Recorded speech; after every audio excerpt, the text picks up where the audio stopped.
السلام علیکم۔ استغفار کے بارے میں، استغفار کی فضیلت۔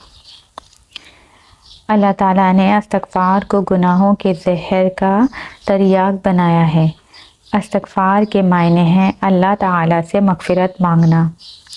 ہر بد سے بدتر گناہ جو حقوق اللہ سے متعلق ہو، توبہ اور استغفار سے معاف ہو جاتا ہے۔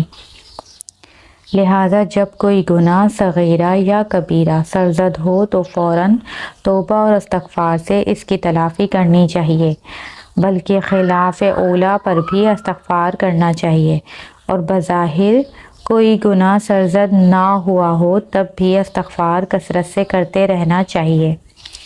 ہر مسلمان جانتا ہے کہ سرکار دو عالم صلی اللہ علیہ وآلہ وسلم گناہوں سے بالکل معصوم اور پاک تھے۔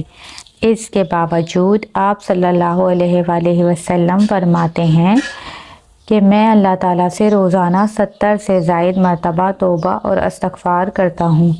ایک حدیث میں سرکار دو عالم صلی اللہ علیہ وآلہ وسلم کا یہ ارشاد مروی ہے کہ جو شخص استغفار کی پابندی کرے، اللہ تعالیٰ اس کے لیے ہر تنگی میں آسانی کی راہ نکال دیتے ہیں اور ہر غم کو دور فرما دیتے ہیں، اور اس کو ایسی جگہ سے رزق عطا فرماتے ہیں جہاں سے اس کو گمان بھی نہیں ہوتا۔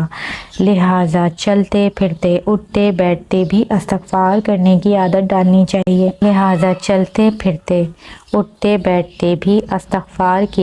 ڈالنی چاہیے۔ اور دن میں کم از کم ایک مرتبہ استغفار کی ایک تسبیح پڑھ لی جائے تو بہت ہی اچھا ہے۔ سید الاستغفار۔ استغفار ہر زبان میں ہو سکتا ہے، لیکن اس کا مختصر عربی ترجمہ یہ ہے: استغفر اللہ ربی من کل ذنب واتوب الیہ۔ میں اللہ تعالیٰ اپنے پروردگار سے اپنے ہر گناہ کی معافی مانگتا ہوں اور توبہ کرتا ہوں۔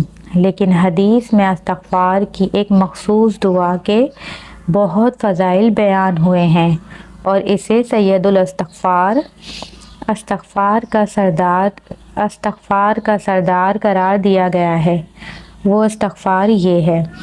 اس کا اردو ترجمہ ہے: یا اللہ، آپ میرے پروردگار ہیں، آپ کے سوا کوئی معبود نہیں، آپ نے مجھے پیدا کیا، میں آپ کا بندہ ہوں، آپ سے کیے ہوئے عہد اور وعدے پر قائم ہوں، میں نے جو کچھ کیا اس کے شر سے آپ کی پناہ مانگتا ہوں، آپ نے جو نعمتیں مجھے عطا فرمائیں انہیں لے کر آپ سے رجوع کرتا ہوں، لہٰذا میرے گناہ معاف کر دیجیے، کیونکہ آپ کے بغیر کوئی دعاؤں کی مغفرت نہیں کر سکتا۔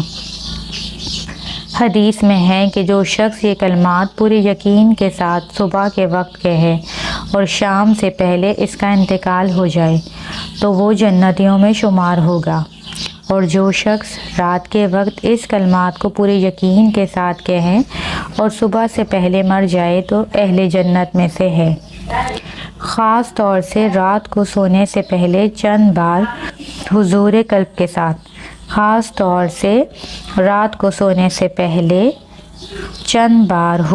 قلب کے ساتھ اپنے دن بھر کے اعمال کی کوتاہیوں کا اجمالی تصور کر کے ان سے بھی استغفار کر لینا چاہیے۔ توبہ استغفار کے دنیاوی فائدے۔ حضرت حسن بصری رحمۃ اللہ علیہ کی مجلس میں ایک شخص نے خشک سالی کی شکایت کی تو انہوں نے فرمایا: اللہ سے استغفار کرو۔ ایک اور شخص نے تنگ دستی کا ذکر کیا، انہوں نے فرمایا: استغفار کرو۔ تیسرے شخص نے کہا: میرے ہاں اولاد نہیں، انہوں نے فرمایا: استغفار کرو۔ چوتھے شخص نے کہا: میری زمین کی پیداوار کم ہے، انہوں نے فرمایا: استغفار کرو۔ حضرت حسن بصری رحمۃ اللہ علیہ نے ہر ایک کو یہی جواب دیا۔ لوگوں نے پوچھا: یہ کیا معاملہ ہے کہ آپ نے سب لوگوں کو مختلف شکایتوں کا ایک ہی علاج بتایا ہے؟ حضرت حسن بصری رحمۃ اللہ علیہ نے جواب دیا۔ حضرت حسن بصری رحمۃ اللہ علیہ نے جواب میں سورہ نوح کی یہ آیت تلاوت فرمائی: سو میں نے کہا اپنے رب سے معافی مانگو، وہ یقیناً بڑا بخشنے والا ہے، برسائے گا وہ آسمان سے تم پر موسلادھار بارش، اور تمہیں خوب پے در پے مال اور اولاد میں ترقی دے گا، اور تمہیں باغات دے گا اور تمہارے لیے نہریں نکالے گا۔ تو ہمیں بھی چاہیے کہ چلتے پھرتے اللہ تعالیٰ سے توبہ استغفار کرتے رہیں۔